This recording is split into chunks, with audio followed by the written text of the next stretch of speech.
ভাইরা বন্ধুরা, ওই কাসিম নানতুবি তিনি রেল স্টেশনে তিনি যখন ডাকতেছেন আমি কুলি, আমাকে দিয়ে কেউ বোঝাটা নেই বানি, ওই অবস্থায় একজন মানুষ ভারী একটা বোঝা নিয়া ডাক দিছে, এ কুলি এদিকে আসো।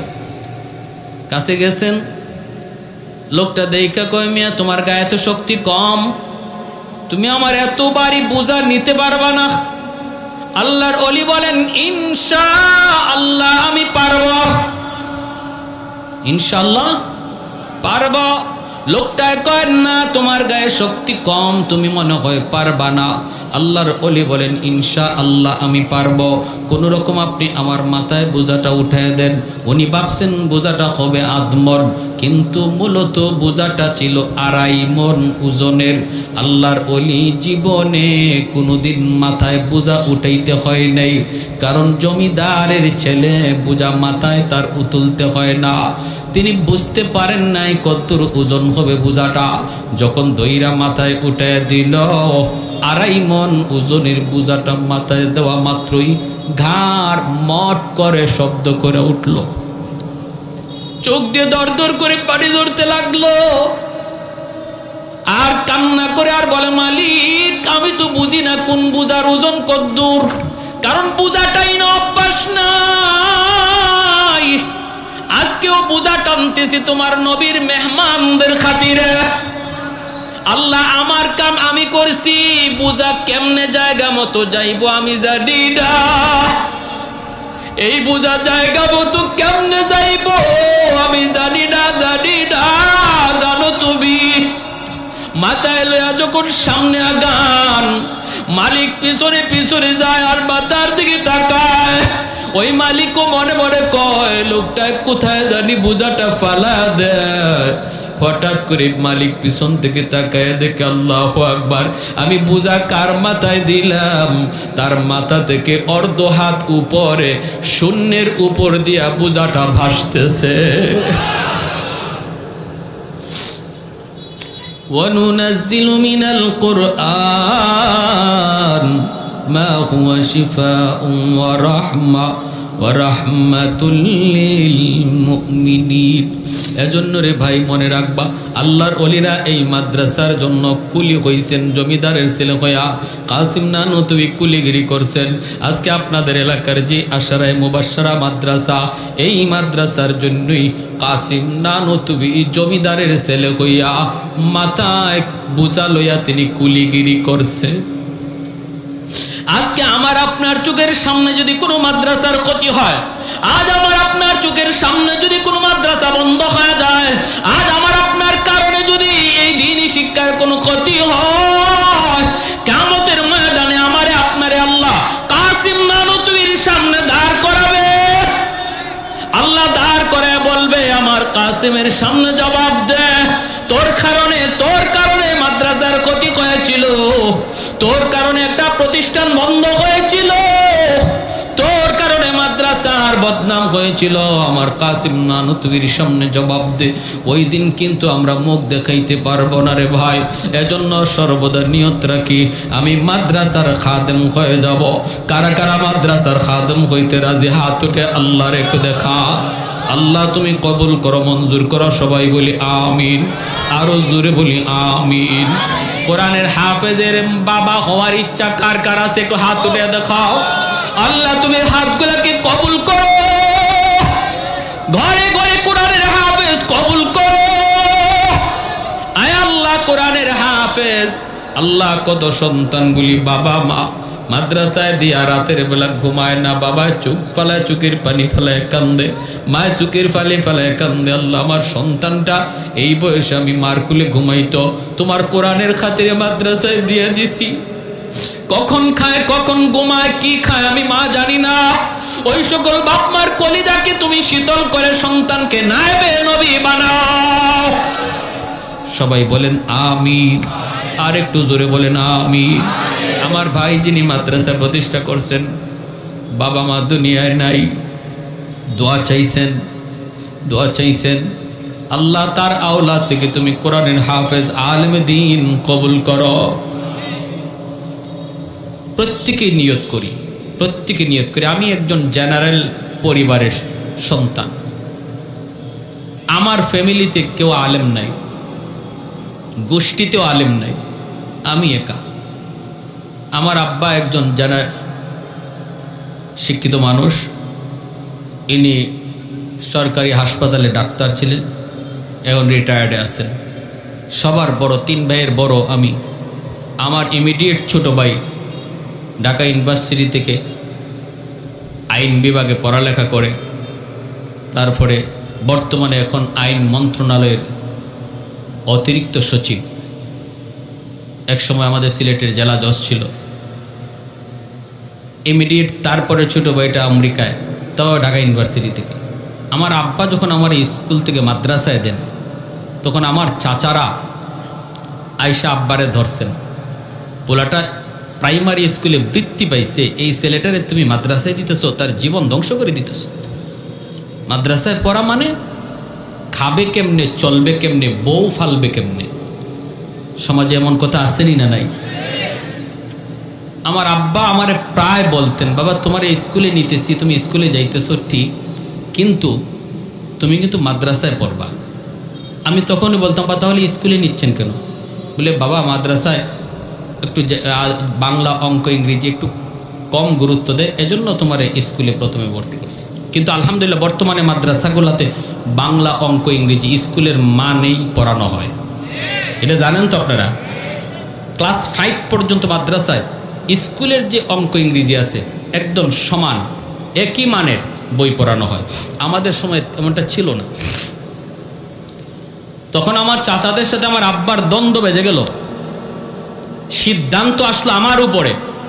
আব্বা বললেন আমার ছেলে স্কুলে পড়বে না মাদ্রাসায় পড়বে, এই সিদ্ধান্ত আমিও দেব না, তোমরাও দেব না, আমার ছেলেরে জিজ্ঞেস করো। তখন আমার চাচারা আমারে বলতেছেন, তারাও একজন বড় বড় অফিসার, বলতেছেন বাবা তুমি কোথায় পড়বা? আমি এই মাদ্রাসা আব্বার মুখ থেকে শুনতে শুনতে যাই স্কুলে, কিন্তু 24 ঘন্টা আব্বা আমার খালি মাদ্রাসাই শোনান। আবার মাদ্রাসার বারান্দা তো নিয়ে যান, মাদ্রাসা দেখাইও আনেন, পরে স্কুলে কিন্তু আমার এই মাদ্রাসা দেখান। এরকম করতে করতে আমার দিলের ভিতরে মাদ্রাসার মহব্বত বসে গেছে। যখনই আমার চাচারা জিজ্ঞেস করছেন তুমি স্কুলে পড়বা না মাদ্রাসায় পড়বা, আমি ফার্স্ট চান্সে বলছি আমি মাদ্রাসায় পড়ব। দেরি নাই, সিদ্ধান্ত ফাইনাল। ঠগলাম, কথা বলেন না? আমার আব্বা আমারে মাদ্রাসায় দিয়ে আব্বা ঠকছেন। আমার ভাই এখন সচিব আইন মন্ত্রণালয়ের, কিন্তু তারপরও আমার ভাইয়ের পরিচিতি এতটা নাই। আল্লাহ রহমতে যতটা পরিচিতি আমার আছে, ঠিক না? দুনিয়ার লাইন বাদ দিলাম, আখেরাতের লাইন তো আল্লাহর হাতে। শুধু দুনিয়াটা দিক দেখাইলাম, আখেরাত আল্লাহর হাতে। তবে আমরা আশা করি আল্লাহ কোরআনের খাতিরে কোরআনওয়ালাদেরকে আল্লাহ আলাদা সম্মান দিবে, এটা আমরা আল্লাহর কাছে আশাবাদী। শুধু কোরআনওয়ালাদেরকে না, কোরআনওয়ালার বাপ মাকেও আল্লাহ আলাদা মর্যাদা দেবে। আল্লাহ আমাদের সবাইকে এতটুকু বুঝ দান করুন এবং প্রত্যেক বাপ মাকে একজন হাফেজে কোরআনের বাপ মা হিসাবে কবুল করুন। সবাই বলি আমিন, আর একটু জোরে বলি আমিন। ওয়া আখিরু দাওয়ানা আনিল হামদুলিল্লাহি রাব্বিল আলামিন। আল্লাহুম্মা সাল্লি আলা মুহাম্মদ ওয়া আলা আলি মুহাম্মদ। আল্লাযী হাদানা লিহাযা ওয়া মা কুন্না লিনাহতাদিয়া লাউলা আন হাদানাল্লাহ। লাকাদ জাআত রুসুলু রাব্বিনা বিল হক। রব্বানা যালামনা আনফুসানা ওয়া ইল্লাম তাগফির লানা ওয়া তারহামনা লানাকুনান্না মিনাল খাসিরিন। রব্বিগফিরলি ওয়া লিওয়ালিদাইয়া ওয়ারহামহুমা কামা রাব্বায়ানি সগীরা। রব্বিরহামহুমা কামা রাব্বায়ানা সগীরা। ইয়া হাইয়্যু ইয়া কাইয়্যুম বিরহমাতিকা নাস্তাগীস। ইয়া হাইয়্যু ইয়া কাইয়্যুম বিরহমাতিকা নাস্তাগীস। রব্বুল আলামিন কুদরতি নজরে একটু তাকায় দেখো, তোমার কতিপয় বান্দারা এই গরমের মধ্যে বসে বসে তোমার কথা, তোমার কোরআনের কথাগুলি মনোযোগ দিয়ে শুনতেছে গো আল্লাহ। আল্লাহ দুনিয়ার কোনো ফায়দা নাই, দুনিয়ার কোনো লাভ নাই, শুধুমাত্র তোমাকে খুশি করার জন্য। আল্লাহ আমাদের প্রত্যেকের আজকের এই আশা আর বসাকে তুমি আমাদের নাজাতের উসিলা হিসাবে কবুল ফরমাও। যারা হাত বাড়াইছি গো মালিক, জানি না আমার মতো কার জানি মা দুঃখিনী দুনিয়ায় নাই। যার মা নাই সে জানে মা কত বড় নিয়ামত, যার বাবা নাই সে জানে বাবা কত বড় দৌলত। ও মালিক, যার বাবা আছে মা আছে, ঘরে গিয়া মা কয়ে ডাক দেয়, মা দরজা খুলে দেয়।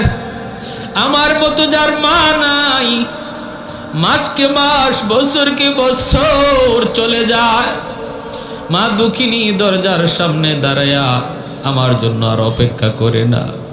ঘরে গিয়া মা কয়ে ডাক দিতে পারি না। আয় আল্লাহ, আগে তো মা যতদিন দুনিয়ায় ছিলেন, মাহফিল শেষ হয়ে গেলে বড়ে বাড়িতে না ফিরা পর্যন্ত, বাসায় না ফিরা পর্যন্ত দুঃখিনী মা তিনি ঘুমাইতেন না।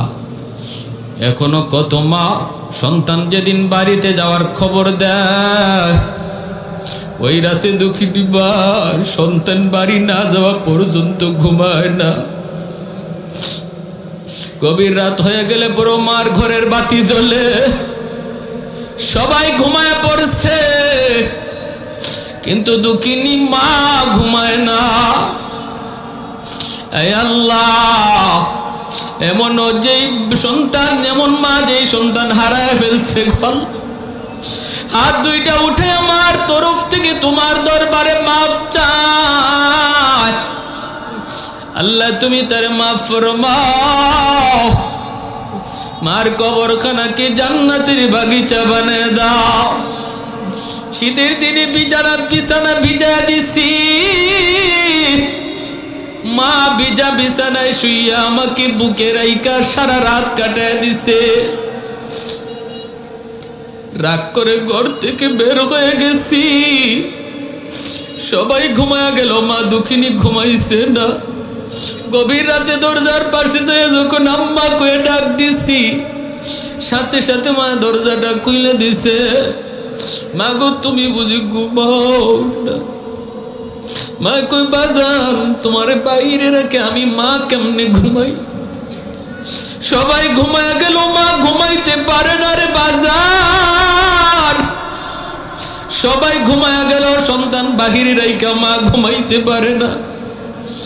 এমন সন্তান আজকে এই জান্নাতি মাহফিলে বইসা হাত দুইটা বাড়াইয়া চোখের পানিটা ছাইরা আল্লাহ মার পক্ষ থেকে তোমার কাছে মাফ চাইতেছে গো মালিক, মেহেরবানি করে তুমি মাফ ফরমাও।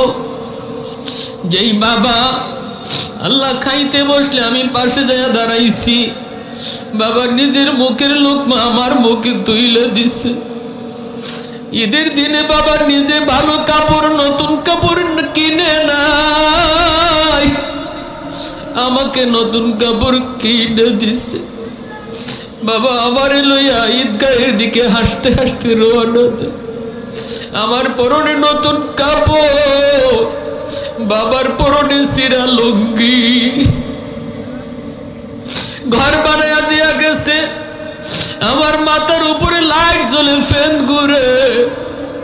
বাবা যে করে শুয়ে আছে, আলো নাই বাতাস নাই, অন্ধকার ঘর, কীট পতঙ্গের ঘর, সাপ বিচ্ছুর ঘর।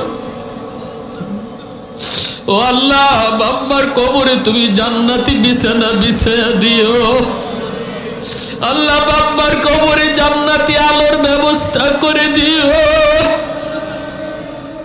আল্লাহ বাবার কবরে জান্নাতি আলোর ব্যবস্থা করে দিও। ওই বাঁশ বাগানে কেমনে আছে মা, কেমনে আছে বাবা, আল্লাহ তুমি কেউ জানে না। আল্লাহ ও মালিক, আদরের দাদা দাদি, নানা নানি, শ্বশুর শাশুড়ি, বিবি বাচ্চা, ভাই বোন, কত মায়ার মানুষ অন্ধকার কবরে চলে গেছে। কত বাবা নিজের কাঁধে সন্তানের লাশ বহন করে কবরে রাখছে। দুনিয়াতে এর চেয়ে ভারী কোনো বোঝা হয় না। যেই বাবার কাঁধে সন্তানের লাশ উঠে, এত ভারী বোঝা আমাদের কাঁধে দিও না। আল্লাহ কত মায়ার মানুষগুলি আল্লাহ তাদের হাসি খুশি চেহারাটা এখনো চোখের সামনে ভাসে। যারা একদিন এই করে ঘুমাইতো, এই রাস্তা দিয়ে হাঁটতো, এই মসজিদের নামাজ পড়তো, তারা আজ কোথায় গেল, কোথায় রইল, কিভাবে রইল তুমি ছাড়া কেউ জানে না। আল্লাহ এই মজলিসের যার হাতখানা তোমার পছন্দ হয়, আমি বহুত বড় গুনাহগার গো মালিক, কিন্তু এতগুলো মানুষের ভিতরে অবশ্যই তোমার কোনো ওলি না ওলি এখানে আছে। আল্লাহ ওই ওলির হাতের খাতিরে, তোমার ওই পেয়ারা বান্দাটার হাতের উসিলায় আল্লাহ আমাদের সকল মুর্দে গানরে তুমি মাফ করো। এই মাদ্রাসার প্রতিষ্ঠাতা আমার ভাই আল্লাহ বাপ মার জন্য দোয়া চাইছে, মা বাবা দুনিয়ায় নাই। আল্লাহ আমার কাছে দোয়া চাইতে যায় কান্না করে ফেলাইছে। আল্লাহ তুমি তার আব্বা আম্মারে মাফ করে দিও। এই মাদ্রাসাখানার উসিলায় কবরখানায় জান্নাতের বাগিচা বানায় দিও। আয় আল্লাহ প্রতি রাত প্রতিদিন যে কোরআন তেলাওয়াত হয় এর সবের একটা অংশ তার আব্বা আম্মার কবরে তুমি জারি রাখো। ও মাওলায়ে কারীম আমাদের আব্বা আম্মা যাদের জীবিত হায়াতে বরকত দিয়ে দাও, বিবি বাচ্চা ভাই বেরাদর হায়াতে বরকত দিয়ে দাও। আমাদের সন্তানগুলিকে কোরআনের হাফেজ বানাও, আলেমে দিন বানাও, দুনিয়ার যাবতীয় ফিতনা ফসাদ থেকে হেফাজত করো। আল্লাহ কত বাবা কত মা আশা করে মাদ্রাসায় সন্তানরে ভর্তি করছে, আল্লাহ কষ্ট করে করে সন্তানের লেখাপড়ার খরচ দিতেছে। একজন কোরআনের হাফেজের বাবা হইতো, হাসরের মাঠে তুমি ডাক দিবা কোরআনের হাফেজের বাবা, ও হাফেজে কোরআনের মা কইয়া ডাক দিবা। এই ডাকটা শোনার জন্য কত বাবা দিলের মধ্যে আশা বাইরা সন্তানের নিজের কাছ থেকে মাদ্রাসায় ফালায় রাখছে। আল্লাহ এই বয়সে আমার বাচ্চা আমার কোলে ঘুমায়, আর ছোট ছোট বাচ্চাগুলি বাপ মা চাইরা কোরআনের মহব্বতে নিজে খায় নিজে ঘুমায়। যেই সন্তানটারে বাবা নিজের হাতে খাওয়াইতো, মা নিজে বিছানা কইরা দিত, মা নিজের হাতে গোসল করাইতো, তোমার কোরআনের খাতিরে যেই সন্তান এখন সব কাজ নিজে করে, আল্লাহ ওই সন্তানটারে তুমি দ্বীনের জন্য কবুল করে নাও। আল্লাহ হাফেজে কোরআন বানাও, আলেমে দ্বীন বানাও, বাপ মার মনের আশা পূরণ করে দাও। এই মাদ্রাসার সকল ছাত্রদেরকে তুমি দ্বীনের এক একজন বহুত বড় দায়ী বানাও, উস্তাদদেরকে তুমি কবুল ফরমাও। মাদ্রাসার কমিটিতে যারা আছে, সহযোগিতা যারা আছে, প্রত্যেকের সহযোগিতাকে নাজাতের উসিলা বানায় দাও। আল্লাহ এলাকার সবগুলা মানুষকে মাদ্রাসার সাথে মহব্বত রাখার তৌফিক দাও। আরে আল্লাহ ছাত্রগুলাকে নিজের সন্তানের মতো মায়া করার তৌফিক দাও। আয় আল্লাহ যারা অসুস্থ আছে সুস্থ করে দাও। ডাইনে বামে যত মুর্দেগান কবরে আছে আল্লাহ মাহফিলের খাতিরে সবাইকে মাফ করো। আয় আল্লাহ ব্যবসায়ী ভাইদের ব্যবসায় বরকত দাও, হালাল পথে আমাদেরকে চালাও। আল্লাহ হারাম থেকে বাঁচাও, মা বোনদেরকে মাফ করো। আমার যুবক ভাইদেরকে আল্লাহ তুমি দিনদার, আয় আল্লাহ ইসলামের সৈনিক বানাও। আল্লাহ ফিতনা ফসাদ থেকে মুসলিম যুব সমাজকে হেফাজত করো। আয় আল্লাহ মোবাইলের খারাপি থেকে যুব সমাজকে হেফাজত করো। আয় আল্লাহ মোবাইলের খারাপি থেকে আমরা মুসলমানদেরকে হেফাজত করো। ওয়াসাল্লাল্লাহু তাআলা আলা খাইরি খালকিহি মুহাম্মদ ওয়া আলা আলিহি ওয়া আসহাবিহি আজমাইন। আমিন বিরহমাতিকা ইয়া আরহামার রাহিমিন।